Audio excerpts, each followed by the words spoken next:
প্রিয় শিক্ষার্থীবৃন্দ, কিশোর বাতায়ন ক্লাসে তোমাদেরকে স্বাগত জানাচ্ছি। আমি মোহাম্মদ হারুনুর রশিদ, সহযোগী অধ্যাপক, গণিত বিভাগ, ক্যামব্রিয়ান স্কুল অ্যান্ড কলেজ। আমরা ধারাবাহিক একাদশ দ্বাদশ শ্রেণীর যে উচ্চতর গণিত বিষয়ে কথা বলছিলাম, আজকে তারই ধারাবাহিকতায় আমরা একাদশ দ্বাদশ শ্রেণীর উচ্চতর গণিত দ্বিতীয় পত্রের ষষ্ঠ অধ্যায় কণিক নিয়ে আমরা কথা বলবো। আমরা কণিক নিয়ে গত দুইটি ক্লাস করেছিলাম, আজকে আমাদের তৃতীয় ক্লাস। তো কণিকের যে ক্লাসটা আমরা করেছিলাম সেখানে আমরা শিখন ফলগুলো নিয়ে আমরা কথা বলেছিলাম। সেই কণিকের শিখন ফলে কি ছিল দেখো, শিখন ফলে ছিল কণিক কি ব্যাখ্যা করতে পারবে, তারপর উপকেন্দ্র, উৎকেন্দ্রিকতা, নিয়ামক রেখা এগুলো ব্যাখ্যা করতে পারবে। কণিকের যে প্রকারভেদগুলো আছে, ধরো বৃত্ত, পরাবৃত্ত, উপবৃত্ত, অধিবৃত্ত, এগুলো চিহ্নিত করতে পারবে। তো এই শিখন ফলগুলো নিয়ে আমরা কথা বলেছিলাম। তারপর আমাদের এখানে যে পরাবৃত্ত বা প্যারাবোলা ছিল, তার কিছু কাজ ছিল। তারপর আমরা সেখানে ইলিপস নিয়ে কথা বলেছিলাম। আজকে আমরা কথা বলবো হাইপারবোলা অর্থাৎ অধিবৃত্ত নিয়ে। তো অধিবৃত্ত নিয়ে কথা বলবো। আমাদের সাথে যে বন্ধুরা আছে তাদের সাথে একটু দেখি নেই, আমাদের সাথে যারা আছে। তো তোমরা যারা আছো ওনারা সবাই আমাদের ক্লাসটা শেয়ার করে দিও, তাহলে অনেকেই আমাদের ক্লাসটা উপভোগ করতে পারবে এবং তারা উপকৃত হবে। আমি দেখি আমাদের বন্ধুরা যারা আছে।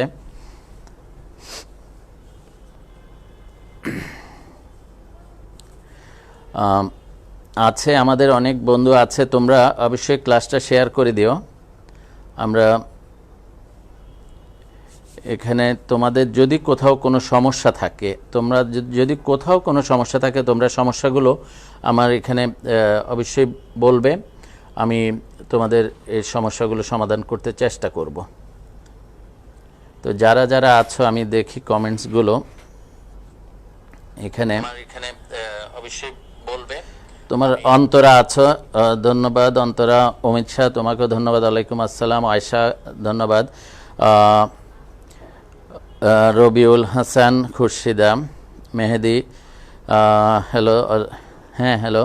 আমরা আজকে প্যারাবোলা, হাইপারবোলা নিয়ে, অধিবৃত্ত নিয়ে কথা বলছি। কণিক দ্বিতীয়, অর্থাৎ এটা উচ্চতর গণিত দ্বিতীয় পত্রের আমাদের।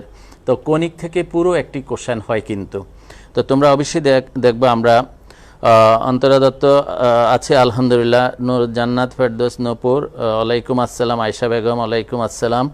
তোমরা যারা আছো, মোহাম্মদ আক্তার সেতু, সাদিয়া আমিন মিম, আলী আনিক, জয়নাল আবিদিন, ওয়ালাইকুম আসসালাম। অনেকে আছো, তোমরা অবশ্যই অন্যদের সাথে শেয়ার করে দিও ক্লাসটা।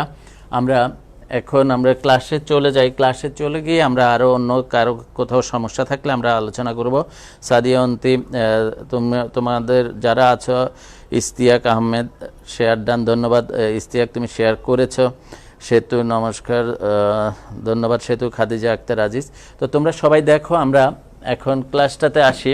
তো আমরা আজকে প্যারাবোলা, হাইপারবোলা নিয়ে কথা বলবো, অধিবৃত্ত নিয়ে কথা বলার আগে আমরা দেখো আমাদের কথাটা ছিল, আমরা যে কণিক কথাটা বলছিলাম, কণিকের সংজ্ঞাটা কি ছিল, আবার আমরা এটা একটু আলোচনা করিনি। কণিকটা ছিল একটা চলমান বিন্দু থেকে একটা নির্দিষ্ট বিন্দুর দূরত্ব এবং চলমান বিন্দু থেকে একটি সরল রেখার উপর লম্ব দূরত্ব। এই দুইটার অনুপাত যদি ধ্রুব সংখ্যা হয়, তাহলে চলমান বিন্দুর সঞ্চারপথটাকে বলা হচ্ছে কণিক। অর্থাৎ চলমান বিন্দু, যদি আমরা একটা চলমান বিন্দু চিন্তা করি, একটু মনে হয় মোটা হয়ে যাচ্ছে, দেখি, হ্যাঁ, লেখাটা একটু মোটা হয়ে যাচ্ছে, আমরা এটা একটু চিকন করে দিই। ওকে,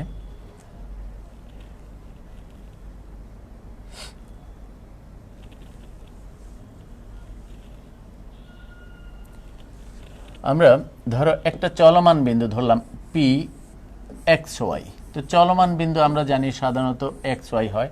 তাহলে পি যদি একটা চলমান বিন্দু হয়, এখানে যদি একটা নির্দিষ্ট বিন্দু থাকে, ধরো এটা ধরলাম এস, তাহলে চলমান বিন্দু থেকে নির্দিষ্ট বিন্দুর দূরত্ব, চলমান বিন্দু থেকে একটি সরল রেখার উপর লম্ব দূরত্ব, এই ধরো একটা সরল রেখা, এর উপর লম্ব দূরত্ব, এটা ধরলাম পি এম। তাহলে চলমান বিন্দু থেকে চলমান বিন্দু থেকে একটি নির্দিষ্ট বিন্দুর দূরত্ব চলমান বিন্দু থেকে সরলরেখার উপর লম্ব দূরত্ব এর অনুপাত অর্থাৎ এসপি বাই পিএম, এটা হলো অনুপাত। যদি সেটা ধ্রুবক হয় সেই ধ্রুবক হয় তাহলে চলমান বিন্দুর সঞ্চার পথ অর্থাৎ সে যখন এভাবে চলবে, সে যদি এইভাবে এই চলমান বিন্দুটা এইভাবে যদি চলে তাহলে চলমান বিন্দুর সঞ্চার পথটাকে বলা হচ্ছে কণিক।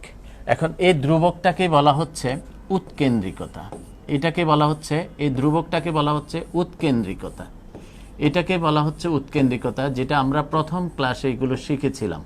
এখান থেকে আমরা বলি ইসেন্ট্রিসিটি, এটা ইংরেজিতে বলে ECCEN ইসেন্ট্রিসিটি।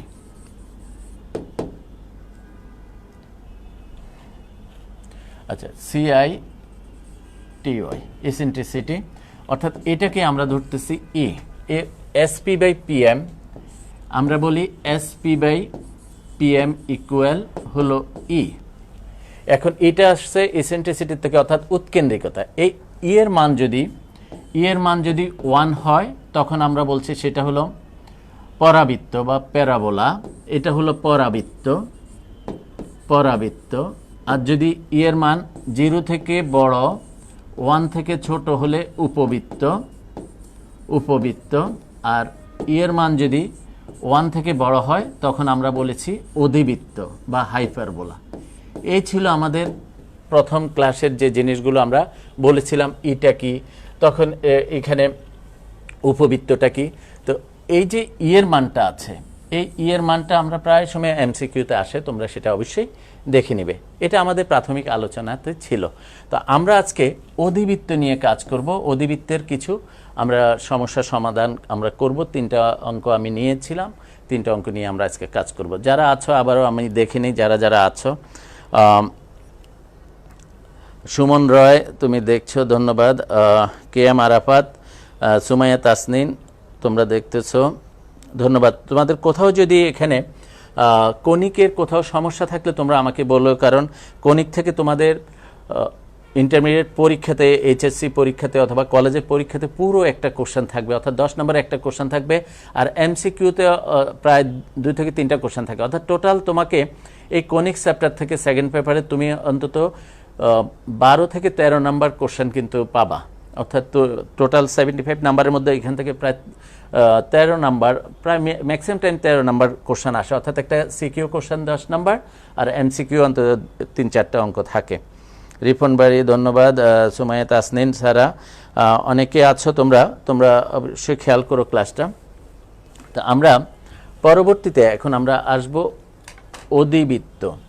অধিবৃত্তের মধ্যে এখানে একটা আমাদের আসলে তোমরা যখন ফিজিক্সে আমরা যখন ক্লাস করাও তোমরা, তখন সেখানেও কিন্তু পরাবৃত্ত বা প্যারাবোলা কথাটা আছে। আমরা আজকে অধিবৃত্ত কথাটা লিখব, অধিবৃত্ত নিয়ে কাজ করব। অধিবৃত্ত, এখন এই অধিবৃত্ত আমরা বলি হাইপারবোলা, এটাকে বলি আমরা হাইপারবোলা। কিন্তু এই যখন ফিজিক্সে যাবা তখন ওইখানে বাংলাতে অধিবৃত্তকে বলা হচ্ছে তখন অধিবৃত্তকে তারা বলা হচ্ছে প্যারাবোলা, প্যারাবোলাকে তারা বলা হচ্ছে অধিবৃত্ত। ওইখানে একটু, কিন্তু ইংলিশে কোথাও সমস্যা নাই, ইংলিশে হাইপারবোলাই থাকতেছে, কিন্তু হাইপারবোলাকে তারা এখানে বলা হচ্ছে পরাবৃত্ত। তো এই জন্য ফিজিক্সের সাথে একটু সমস্যা তৈরি হয়ে যায়। তো তোমাদেরকে বলবো তোমরা এই জায়গাতে সব সময় ইংলিশটা খেয়াল করবা। আমরা আজকে হাইপারবোলা নিয়ে কথা বলবো। তো হাইপারবোলাতে আমরা ম্যাথমেটিক্সে এটাকে বলছি অধিবৃত্ত। অধিবৃত্তের সাধারণ সমীকরণটা হচ্ছে x² মাইনাস y² ইকুয়াল 1। এটা হলো অধিবৃত্তের সাধারণ সমীকরণ, x² মাইনাস y² ইকুয়াল 1, অধিবৃত্তের সাধারণ সমীকরণ। তো অধিবৃত্তের সমীকরণটা আমরা এইভাবে এঁকে নেই, ধরো এভাবে থাকে, 2টা পরাবৃত্তের মতো এইভাবে থাকবে। তারপর এখানে একটা থাকে, এটা হলো নিয়ামক রেখা, এটা তার কেন্দ্র, এখানে থাকে উপকেন্দ্র, এখানে উপকেন্দ্র। তারপর আমরা এই যে কেন্দ্র, উপকেন্দ্র, তারপর এখানে একটা বিন্দু পি ধরো এক্স ওয়াই, তারপর এখানে এই যে একটা অক্ষ থাকে অধিবৃত্তের এখানে ভিতরে দিয়ে, এটাকে বলা হচ্ছে আর অক্ষ, আর এটাকে বলা হচ্ছে অনুবন্ধী অক্ষ। এগুলো আমরা ডিটেলস প্রথম যখন আলোচনা করেছিলাম আমরা এগুলো আলোচনা করেছি। আজকে এই যে অঙ্ক থাকবে সে অঙ্কগুলোর আমরা প্যারাবোলার অধিবৃত্তের আমরা কিভাবে করব সেগুলো নিয়ে আমরা আজকে কাজ করব। তো আসো আমরা প্রথমে দেখি আমাদের যে অঙ্কটা আছে, আমরা একটা অঙ্ক দেখি পরাবৃত্ত। এখানে আমরা এগুলো নিয়ে আগে কথা বলেছিলাম। আমরা অধিবৃত্তের একটা অঙ্ক আছে, দেখো x square minus 3y² minus 2x equal to 8, x square minus 3y² minus 2x equal to 8 অধিবৃত্তের অক্ষের দৈর্ঘ্য, উৎকেন্দ্রিকতা এবং কেন্দ্র স্থানাঙ্ক। তাহলে x square minus 3y² minus 2x, আমরা একটা সমীকরণ আছে x square minus 2x minus 3y² equal 8, এই একটা অধিবৃত্তের সমীকরণ দেওয়া আছে। তার অক্ষের দৈর্ঘ্য বলা হয়েছে, অধিবৃত্তের অক্ষ দুইটা আছে, একটা হলো আর অক্ষ আর একটা হলো অনুবন্ধী অক্ষ। তারপর তার উৎকেন্দ্রিকতা বের করতে বলা হয়েছে। উৎকেন্দ্রিকতার সূত্রটা আমরা জানি, সেটা লিখব।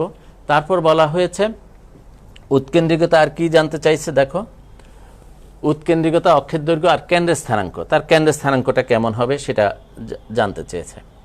আমাদের লেখাটা আরেকটু আমরা চিকন করে দেই, আরেকটু চিকন করে দেই।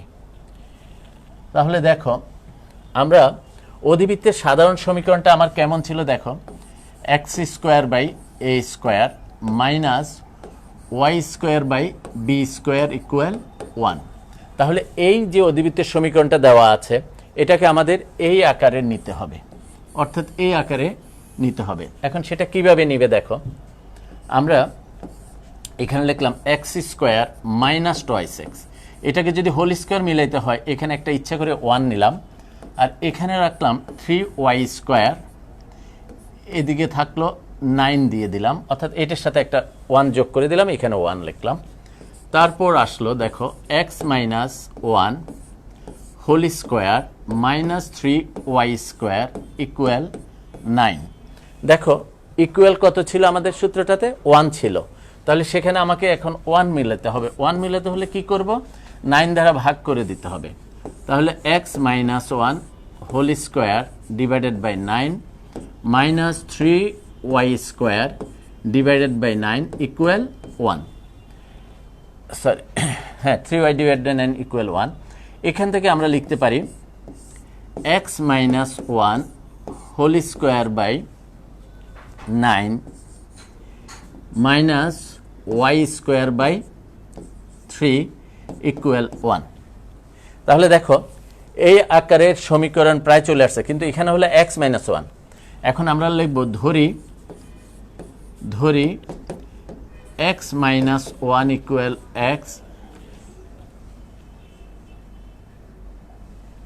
এক্স মাইনাস 1 ইকুয়াল আমরা ক্যাপিটাল এক্স ধরলাম, আর স্মল ওয়াই সমান আমরা ক্যাপিটাল ওয়াই ধরলাম। তাহলে সমীকরণটা কি হবে, দেখো x square by 9 minus capital y² by 3 equal 1। তাহলে এখানে দেখো এখানে a স্কোয়ার সমান হলো 9 আর b স্কোয়ার ইকুয়াল টু হলো 3, সুতরাং a ইকুয়াল হলো এখানে 3, b ইকুয়াল √3। আমরা যদি এখানে আবার এটাকে একটু সাজাই লিখি 3 whole square minus √3 whole square, তখন a ইকুয়াল টু কত, b ইকুয়াল টু কত, এগুলো পারলো। তাহলে a আর b আমরা বের করে নিলাম। এখন এবার আমাদের যে অঙ্কের যে কাজগুলো বলা হয়েছিল, কি বলা হয়েছিল, তার অক্ষের দৈর্ঘ্য নির্ণয় করো। অক্ষের দৈর্ঘ্য হলো আর অক্ষ আর অনুবন্ধী অক্ষ। আর অক্ষের দৈর্ঘ্য হলো 2a, অর্থাৎ আমরা যে চিত্রটা যদি আমরা আবার চিন্তা করি, এখানে যদি এভাবে থাকে চিত্রটা, তাহলে এটা হলো তার আর অক্ষ, অর্থাৎ এক্স অক্ষের বরাবর যেটা, এটা আর অক্ষ। আর এইভাবে যেটা থাকে এটাকে তো বলে তার অনুবন্ধী, জাস্ট অপোজিট সাইনের যেটা থাকবে। তাহলে আর অক্ষের দৈর্ঘ্য হলো 2a আর অনুবন্ধী অক্ষের দৈর্ঘ্য হলো 2b। অনুবন্ধী অক্ষের দৈর্ঘ্য এটা হলো 2b। তো আমরা সেখানে এই মানটা আমরা বের করব। তাহলে a এর মান হলো 2 আর 3, b এর মান হলো √3। তাহলে আমরা লিখব সুতরাং r অক্ষের দৈর্ঘ্য r অক্ষের দৈর্ঘ্য, যেহেতু দৈর্ঘ্য দুইটা অক্ষের দৈর্ঘ্য বের করতে বলা হয়েছে, r অক্ষের দৈর্ঘ্য সমান হলো 2a, তাহলে 2 ইন্টু আমাদের হয়েছে 3 সমান 6, এটা একটা অ্যান্সার। তারপর হলো অনুবন্ধী অক্ষের দৈর্ঘ্য, অনুবন্ধী অক্ষের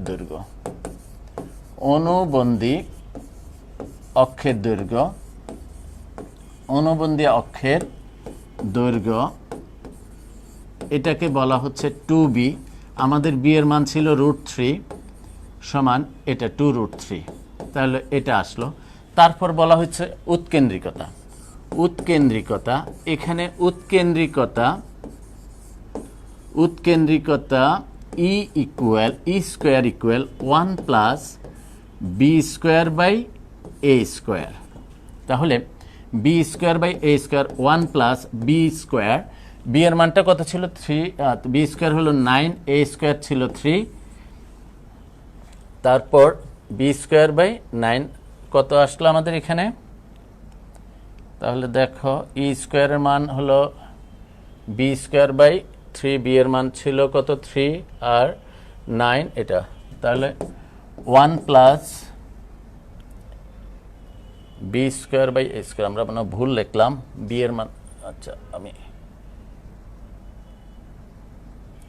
দেখো b স্কয়ারের মান ছিল আমার 3 আর a স্কয়ারের মান ছিল 9, তাহলে 1 প্লাস 1/3 সমান 4/3।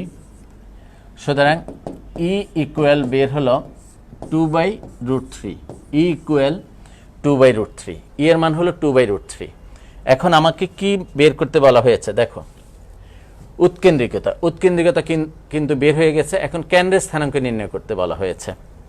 তাহলে আমরা উৎকেন্দ্রিকতা e সমান এত, এটা অ্যান্সার হয়ে গেল। এখন কেন্দ্রের স্থানাঙ্ক আমরা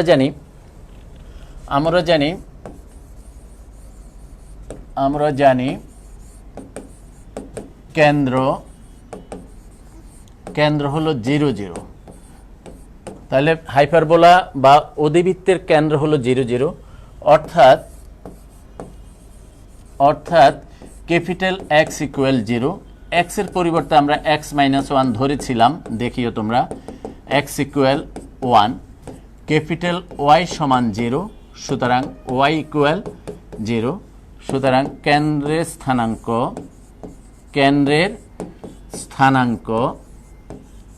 স্থানাঙ্ক হবে 1 0, কেন্দ্রের স্থানাঙ্ক হবে 1 0। তাহলে দেখো x আমরা এখানে আগে যেটা দেখেছিলাম, দেখো আমরা এখানে যে এই যে মানটা ধরেছিলাম আমরা এখানে x-1 equal x, y equal capital Y, তাহলে x এর পরিবর্তে আমরা x-1 বসিয়েছি, y এর পরিবর্তে স্মল yটা বসিয়ে আমরা কিন্তু কেন্দ্রের স্থানাঙ্কটা বের করে নিয়েছি। তাহলে এখানে একটা জিনিস তোমাদের বোঝার দরকার, আমরা যখন উপবৃত্ত করেছিলাম, উপবৃত্তের সময় আমরা উপবৃত্তের সমীকরণটা আমাদের এমন ছিল, দেখো x square by a square plus y square by b square equal 1। এখানে a is greater than b, আবার a লেস দেন b হলে আমাদের দুইটা শর্ত ছিল, অর্থাৎ a বড় আবার b ছোট, b বড় a ছোট আমরা চিন্তা করেছিলাম। এটা কখন? উপবৃত্তের ক্ষেত্রে, উপবৃত্তের ক্ষেত্রে এটা চিন্তা করেছিলাম। কিন্তু এই অঙ্কটাতে এসে দেখো, আমাদের যখন অঙ্কটা এখানে আসলো, এখানে এসে আমাদের কিন্তু এখানে দেখো এর 9 এবং 3 এখানে কিন্তু বড় ছোট আছে। অধিবৃত্তের সময় আমরা a এবং b এর মান বড় ছোট চিন্তা করব না।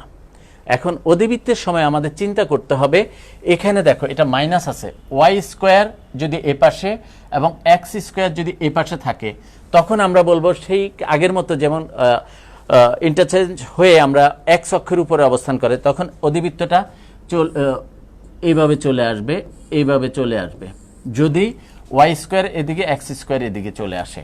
কিন্তু আমরা এখানে যখন আমরা চিন্তা করেছিলাম, এটাতে যখন চিন্তা করেছিলাম তখন আমাদের যদি এইভাবে হয় a is greater than b, আবার যদি a লেস দেন বি হয় তখন আমরা বলছিলাম সে এইভাবে থাকবে।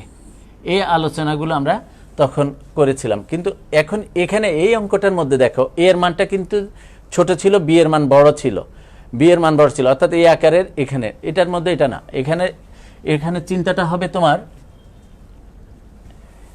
এটার মধ্যে চিন্তাটা হবে ওয়াই স্কোয়ার, এটা যদি এখানে পজিটিভে থাকে, এক্স স্কোয়ার যদি নেগেটিভে থাকে তখন এইভাবে চলে যাবে।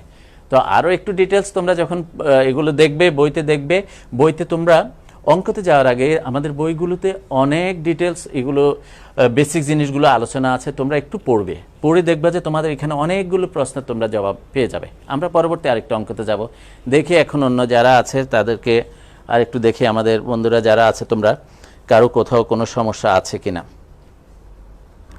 আনিকা বুসা দিয়া তুমি দেখছো, ইমরান নাজির, জান্নাতুল ফেরদৌস, অমিত সাহা, সবাই দেখছো। কোথাও সমস্যা থাকলে বলেও।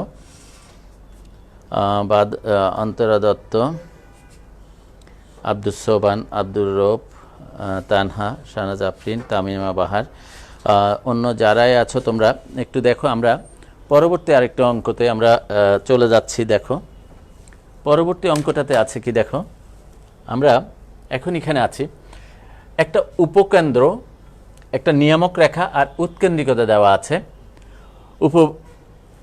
তাহলে এখানে উৎকেন্দ্রিক বিষয় উপবৃত্তের সমীকরণ, এখানে একটু সমস্যা হয়েছে, উপবৃত্ত না, এটা অধিবৃত্তের সমীকরণটা আমরা বের করব। এখানে লেখাটা একটু ভুল আছে, তোমরা এটা চেঞ্জ করে নিও।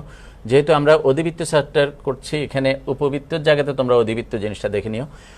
এত উপকেন্দ্র, এত নিয়ামক রেখা, তাহলে উপকেন্দ্র আছে, উপকেন্দ্র কত 1 - আগে আমরা লিখে নিই উপবৃত্তের। এখানে ধরো আমরা পরবর্তীতে আরেকটা নিয়ে নিই, 1 কত আছে -8, এটা হলো উপকেন্দ্র, উপকেন্দ্র হলো 1 - 8, আর 3x - 4y = 10, এটা হলো নিয়ামক রেখা। এটা কত 3x - 4y = 10, এটা হলো নিয়ামক রেখা। তারপর দেখো উৎকেন্দ্রিকতা, উৎকেন্দ্রিকতা হলো √5, উৎকেন্দ্রিকতা হলো √5। বলো তো উৎকেন্দ্রিকতা কত হলে অধিবৃত্ত হবে? আমরা বলেছিলাম উৎকেন্দ্রিকতা ই এর মান যদি 1 থেকে বড় হয় তাহলে সঞ্চার পথ হয় অধিবৃত্ত, হাইপারবোলা। এখন এই টাইপের অঙ্ক উপবৃত্ত বা ইলিপসের সময় তোমাকে এইভাবে উপকেন্দ্র দেওয়া থাকবে, নিয়ামক রেখা দেওয়া থাকবে, উৎকেন্দ্রিকতা দেওয়া থাকবে, তোমাকে বলা হবে উপবৃত্তের বা ইলিপসের সমীকরণ নির্ণয় করো। যেহেতু আমরা এখন অধিবৃত্ত করছি, অধিবৃত্ততেও একইভাবে দেওয়া আছে। এখন আমাদের শর্তটা হলো, আমরা একটা শর্ত জানি, কি জানো, SP/PM = E। এসটা হলো উপকেন্দ্র, পি হলো একটা চলমান বিন্দু, আর পিএম হলো যে নিয়ামক রেখাটা আছে তার উপরে চলমান বিন্দু থেকে তার উপর একটা লম্ব দূরত্ব। তাহলে SP = PM, সেটা যেহেতু কণিকের মেইন সংজ্ঞাটাই হলো এটা, তাহলে এই সংজ্ঞার উপর ভিত্তি করে এইভাবে যদি ইকুয়েশন দেওয়া থাকে, যেখানে দেওয়া থাকুক, সেটা যদি প্যারাবোলার সময় দেওয়া থাকে তখন কিন্তু উৎকেন্দ্রিকতা 5 অথবা 1 অথবা কিছু বলা থাকবে না, কারণ আমরা জানি তখন উৎকেন্দ্রিকতা ই সবসময় কত থাকবে, 1 থাকবে। এটা আর উল্লেখ করা থাকে না, এই কথাটা আর উল্লেখ করা থাকে না। কারণ অন্য সময় উল্লেখ করা কেন থাকে? কারণ এখানে বলা থাকে 0 < E < 1, তাহলে ই এর মানটা অসংখ্য মান হতে পারে, 0 আর 1-এর মধ্যে, আবার 1-এর থেকে বড় অসংখ্য মান হতে পারে। এই জন্য তখন অন্য অঙ্কের সময় এটা বলা থাকবে, অর্থাৎ ইলিপস এবং হাইপারবোলার সময় বলা থাকবে। কিন্তু প্যারাবোলার সময় বা এখানে পরাবৃত্তের সময় ই = যেহেতু সবসময় 1, এখানে আর বলা থাকবে না, তখন শুধুমাত্র একটা উপকেন্দ্র আর নিয়ামক রেখার সমীকরণ দেওয়া থাকবে, তোমাকে সমীকরণ বের করতে হবে। প্রায় পরীক্ষাতে এই অঙ্কটা কিন্তু আসছে, এই টাইপের অঙ্ক আসছে। তোমরা একটু এখন চেষ্টা করো, এটা কিন্তু পারবে। তো আমরা কিভাবে করব? প্রথমে তুমি এইভাবে লিখবা, মনে করি এখানে দেখো উপকেন্দ্র, এটা উপকেন্দ্র, মনে করি উপকেন্দ্র S 1 - 8, তারপর হলো SP P x y, P বিন্দুটা আমরা ধরে নিলাম, পি এক্স ওয়াই একটি চলমান বিন্দু, একটি চলমান বিন্দু। সবসময় খেয়াল করবা চলমান বিন্দু কখন হবে, যখনই কোনো বিন্দু স্থানাঙ্ক এক্স ওয়াই থাকবে, তাহলে এক্স আর ওয়াই দুইটাই হলো চলক, তাহলে তার মানটা চেঞ্জ হবে, তাহলে চলমান, সে মান চেঞ্জ হয়ে বিভিন্ন মান ধারণ করতে পারে। এই জন্য যখনই এক্স ওয়াই যেখানে থাকবে সেটাই হলো চলমান বিন্দু, তাহলে পি এক্স ওয়াই একটি চলমান বিন্দু। পিএম নিয়ামক রেখার উপর লম্ব, নিয়ামক রেখার উপর লম্ব, নিয়ামক রেখার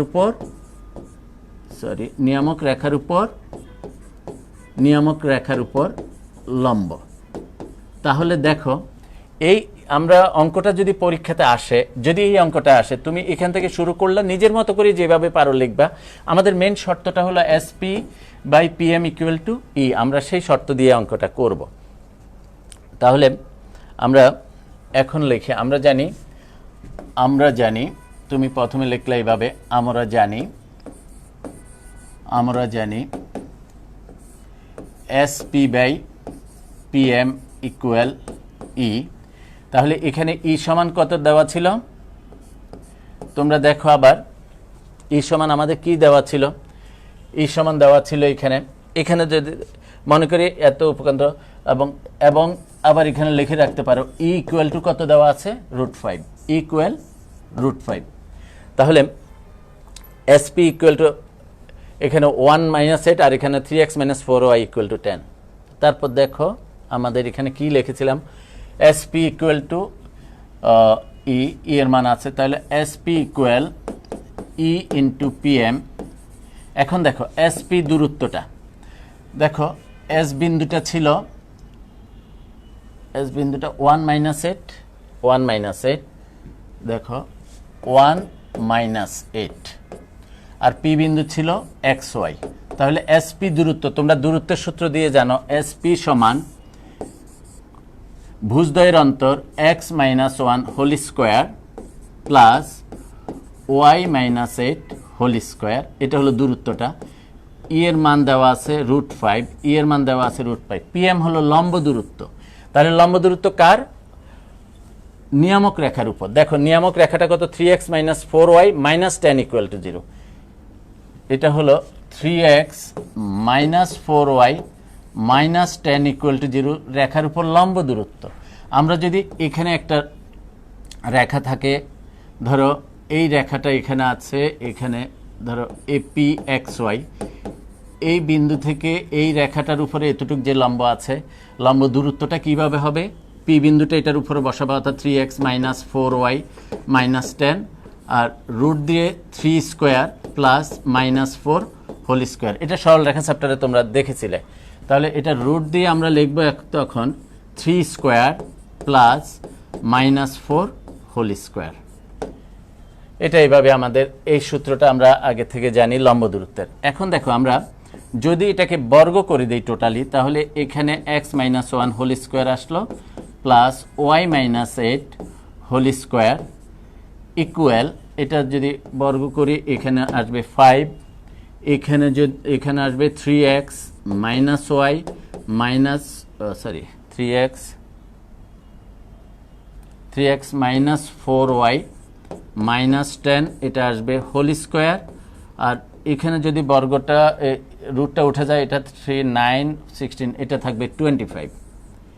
এই এখন এটাকে যদি আমরা হোল স্কোয়ার সূত্র বাঙ্গাই, কত আসবে, x square - 2x plus 1 plus y square - 16y plus 64 equal, এটা নিচে 5 আসবে, আর এটা যদি আমরা হোল স্কোয়ার সূত্র বাঙ্গাই কত আসবে, 9x square plus 16y square plus 100 minus 3 4 12 24xy minus minus plus 4, এখানে হলো 40 80y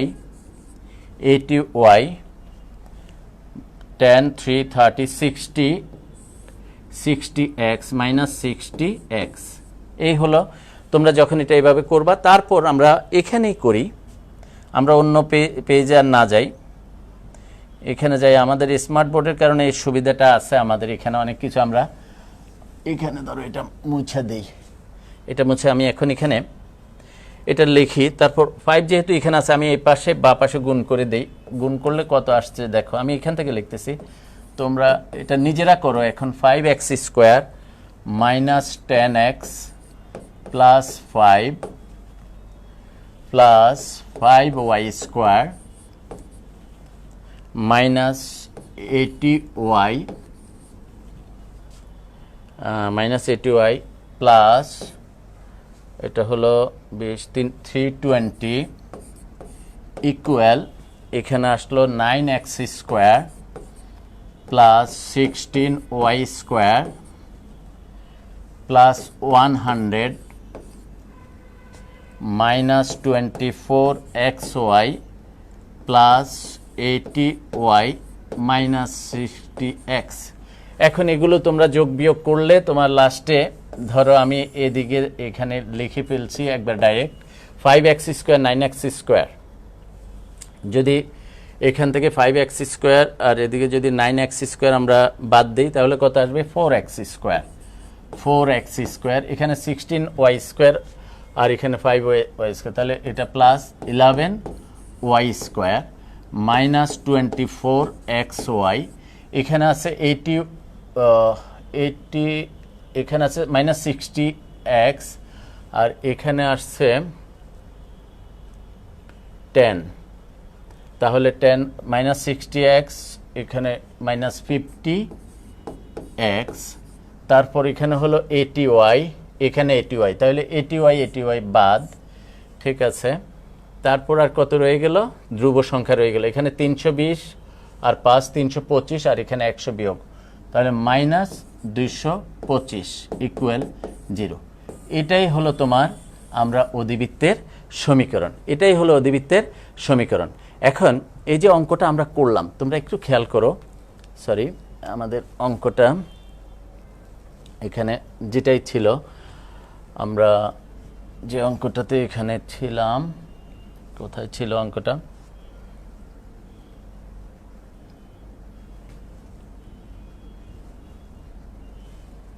আমরা এই যে এসপি বাই পিএম দিয়ে আমরা যখন এখানে দূরত্বগুলো একে একে আমরা নির্ণয় করেছিলাম, দেখো আমরা যখন দূরত্বগুলো নির্ণয় করলাম, তুমি যখন এই মানটা বের করতে পারলা, এসপির মানটা বের করতে পারলা, এই শর্তটা লিখতে পারলা, তারপর লম্ব দূরত্ব বের করতে পারলা, একে একে যে কাজগুলো তুমি করেছো সবগুলো কাজের জন্য তোমাকে কিন্তু আলাদা আলাদা, যেহেতু পরীক্ষাতে এটা 4 নাম্বার থাকবে, আলাদা আলাদা তোমাকে কিন্তু নাম্বার দেওয়া হবে।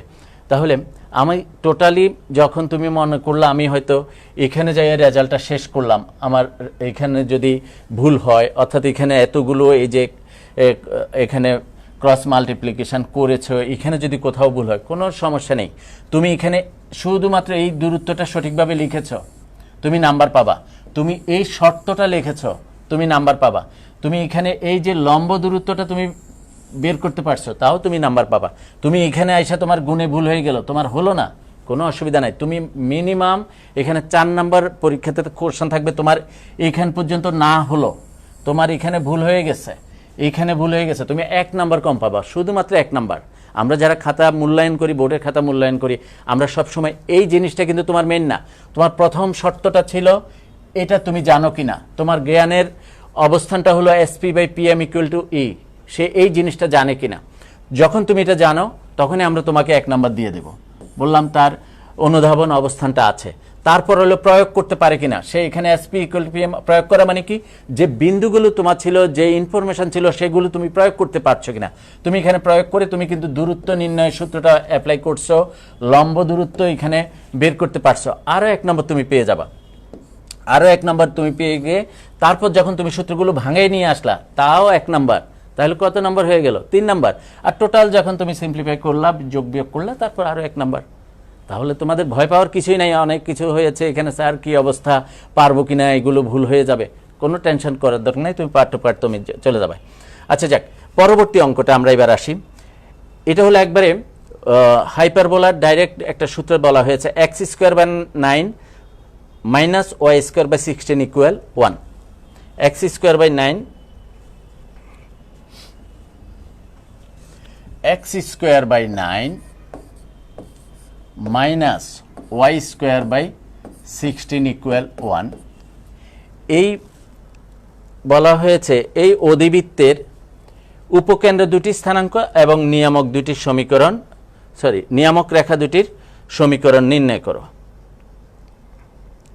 এখন দেখো আমাদের এখানে গিয়ে তোমাদের একটা সমস্যা হয়, যারা একটু ভালো করে পড়ালেখা করে তাদের অবস্থাটা হয় কি, সে জানে এটা হলো square plus Y square by B square equal 1। এই সূত্রটা হলো উপবৃত্তের ইলিপসের। সেখানে আমরা A is greater than B, A less than B উপর ভিত্তি করে উপকেন্দ্র এবং নিয়ামক রেখা ভিন্ন অবস্থানে চলে যায়। অর্থাৎ তখন আমরা এখানে এইভাবে চিন্তা করি, একবার এভাবে চিন্তা করি, আবার এটা দিয়ে এভাবেও চিন্তা করি। আমরা এ যখন ইজ গ্রেটার দেন 0 হয় তখন আমরা বৃহৎ অক্ষ এটাকে চিন্তা করি এক্স অক্ষটাকে, আবার যখন এ লেস দেন বি হয় তখন আমরা এটা চিন্তা করি। এখানে যে সমস্যাটা হয় তখন এখানে সবাই চিন্তা করে এখানে এটা ছোট বিটা বড়, তাহলে ওইটা হবে কিনা। অধিবৃত্তের সময় হাইপারবোলার সময় এই চিন্তা করা যাবে না। হাইপারবোলার সময় এই অবস্থানটা শুরু হবে যদি ওয়াইটা এই পাশে চলে আসে, অর্থাৎ মাইনাসটা এখানে চলে, এক্সটা যদি এখানে মাইনাস থাকে, তখন আমরা হাইপারবোলার একবার চিন্তা করব এভাবে আছে। এটা কখন হবে, যখন এই অবস্থা স্ট্যান্ডার্ড ফর্মে থাকবে। আর যদি ওয়াই স্কোয়ার বাই সামথিং এখানে যাই থাকুক minus x square by something যেটাই থাকুক ইকুয়াল 1 থাকলে যদি এভাবে থাকে তখন আমরা হাইপারবোলা চিন্তা করব এভাবে থাকবে। তখন তার এটা আর অক্ষ, এটা অনুবন্ধী অক্ষ, এগুলো নিয়ে আমাদের চিন্তা করব। তো এখানে আর ওইটা চিন্তার দরকার নেই। আমরা যে কথাগুলো এখানে আলোচনা করলাম এগুলো আবার মুছে দিই আমি, এগুলো আমার কোনো দরকার নেই, শুধুমাত্র প্রাথমিক আলোচনার জন্য এটা করলাম। এখন আমরা এই অঙ্কটাতে আসি। এটাকে অধিবৃত্তের সাধারণ সমীকরণের সাথে তুলনা করে পাই। আমি এগুলো আর লিখছি না, যেহেতু আমাদের সময় কম, আমি আর লিখছি না। অধিবৃত্তের সাধারণ সমীকরণের সাথে তুলনা করে পাই। এখানে এ স্কোয়ার ইকুয়াল হলো 9, বি স্কোয়ার ইকুয়াল 16।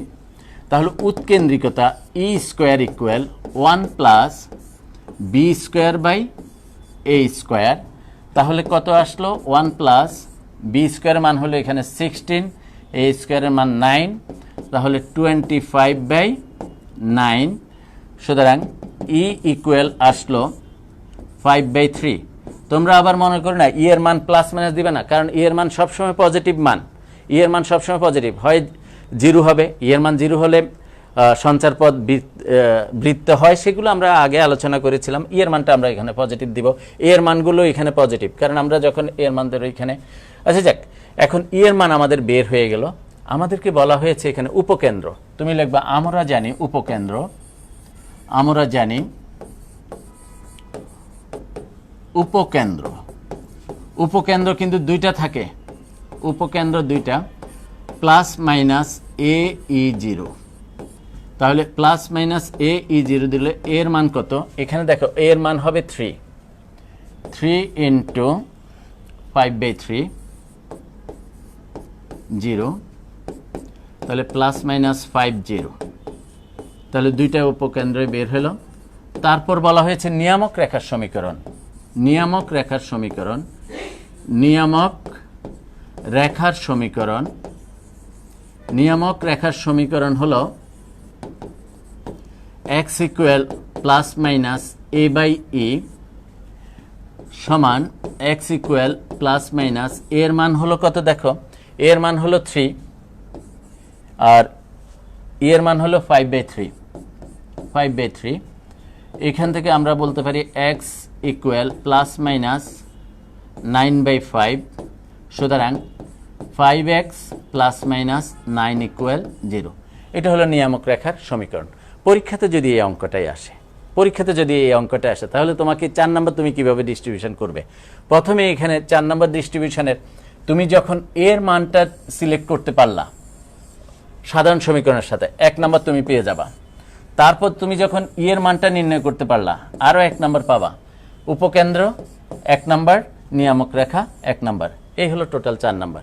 অর্থাৎ যিনি কোশ্চেন প্রণেতা, যিনি কোশ্চেন এগুলো দেন, উনি নিজের থেকে ঠিক করে আবার যারা ওনাকে সেই প্রশ্নের সলিউশনটা অথবা নাম্বার বন্টনটা কিভাবে হবে এগুলো কিন্তু তৈরি করে দিতে হয়, এবং সেই অনুসারে আমরা যারা খাতা কাটি এবং আমরা যারা দিক নির্দেশনা দিই আমরা কিন্তু সেভাবে করি। সুতরাং তুমি পার্ট টু পার্ট বিভিন্ন জায়গাতে নাম্বারটা পাবা। তো আজকে আমরা এখানে অধিবৃত্তের কথা বলেছি, গত ক্লাসে আমরা ইলিপস এবং তার আগের ক্লাসে আমরা প্যারাবোলা নিয়ে কথা বলেছি। তবুও তোমাদের যদি কোথাও সমস্যা থাকে তোমরা আমাদের সাথে আলোচনা করেও, আমাদের সাথে যোগাযোগ করেও। যারা এখন আছো সাথে আবারও ধন্যবাদ, তোমাদের অনেকে আছো, তোমাদের সেতু আছো, সেতু তোমার ধন্যবাদ। তোমরা এ আর বি এর মান তুমি বের করে নিয়েছো, আমি যদিও বের করে নিই, তুমি সুন্দর করে বের করেছো, ধন্যবাদ সেতু তোমাকে। অমিত সাধু তুমিও ই এর মানটা 2 ই এর মান তোমার 2/√3 কোন জায়গাতে ই এর মান বের হয়েছিল? 2/√3 আমি দেখলাম না। আচ্ছা অমিত সাধু, জানি না তুমি কোন জায়গা থেকে বের করছো, তবু আমার ভুল হয়েছে কিনা আমি জানি না। অনুবন্ধীয় কার অক্ষর 2 × √3, ঠিক আছে, ধন্যবাদ সেতু, তোরা তুমি সুন্দর বের করেছো। উৎকেন্দ্রিকতার সূত্র 4 হবে না, উৎকেন্দ্রিকতার সূত্র, এই সূত্রটা খেয়াল করো, এই সূত্রটা এই সূত্রটাতে হলো, এটা হলো অধিবৃত্তের ক্ষেত্রে। আর যদি উপবৃত্তের ক্ষেত্রে হয় তখন সূত্রটা কিন্তু এখানে মাইনাস দিয়ে হবে, b²/a²। আবার যদি এ যদি ছোট হয়, তখন এ উপরে যাবে, বি নিচে আসবে, সেই সূত্রটা আমরা করেই দিয়েছিলাম। অধিবৃত্তের সময় এখানে প্লাস হবে। তো সূত্র নিয়ে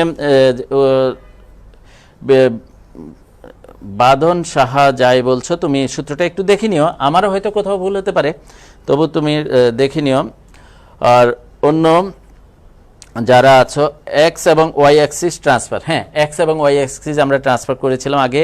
অমিত সিধু ধন্যবাদ, তোমরা অনেকেই আমাদের ক্লাসটা এনজয় করেছো, আমি যেভাবে তোমাদের রিয়াকশানগুলো পাচ্ছি। তবু তোমরা আমাদের ক্লাসে রেগুলার থাকবে এবং রেগুলার যোগাযোগ করবে, এবং ইনবক্সে আমরা যতটুকু সম্ভব তোমাদের অ্যান্সারগুলো জবাব দিতে চেষ্টা করব। তো আমাদের প্রথমে যে কথাটা ছিল, এখন দেখো আজকে আমরা হাইপারবোলা অধিবৃত্ত নিয়ে কথা বলেছি, আমি এখন পুরোপুরি প্রথম অবস্থানে চলে আসি। দেখো আমরা তোমাদেরকে সব সময় একটা কথা বলি, তুমি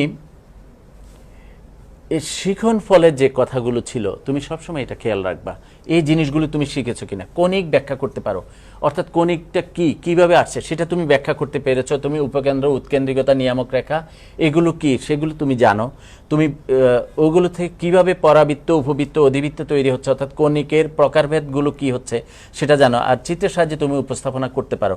এগুলো যখন তুমি পারবা, তোমার যে কোনো জায়গা থেকে যখন অঙ্ক আসবে তুমি কিন্তু পারবা। তারপর হলো পরাবৃত্তের যে শিখন ফলগুলো আছে তুমি সেগুলো দেখো। আমরা পরাবৃত্তের লেখচিত্র অঙ্কন করতে পারি, শীর্ষবিন্দু বের করতে পারি, উপকেন্দ্রিক লম্বের দৈর্ঘ্য বের করতে পারি, পরাবৃত্তের উপকেন্দ্র উৎকেন্দ্রিকতা বের করতে পারি, নিয়ামক রেখা বের করতে পারি। ইলিপসের ক্ষেত্রে আমরা স্ট্যান্ডার্ড সমীকরণ শনাক্ত করতে পারি, একটু আগে বললাম x² / a² + y² / b²। এভাবে আমরা বিভিন্ন সূত্রগুলো কিন্তু এখন পারি। তুমি যখন বলবা যে আমি শিখন ফলগুলো দেখি মোটামুটি পারি, তারপরে তুমি তোমার এখন অঙ্কতে যাও, অঙ্কগুলো কিছু অঙ্ক করে তারপর দেখবে যে তোমার প্রত্যেকটা অঙ্কে তুমি পারতেছো, কোথাও তোমার তেমন সমস্যা হচ্ছে না। তো আমরা আজকে এতটুকুই ক্লাস নিলাম, ইনশাল্লাহ পরবর্তী ক্লাসে আমরা অন্য চ্যাপ্টার নিয়ে কথা বলবো। আমাদের জ্যামিতির যে কনিক চ্যাপ্টারটা আমরা আজকে শেষ করলাম, আমাদের 3টা ক্লাস দিয়ে আমরা শেষ করলাম। তো সবাইকে ধন্যবাদ, সবাই ভালো থেকো।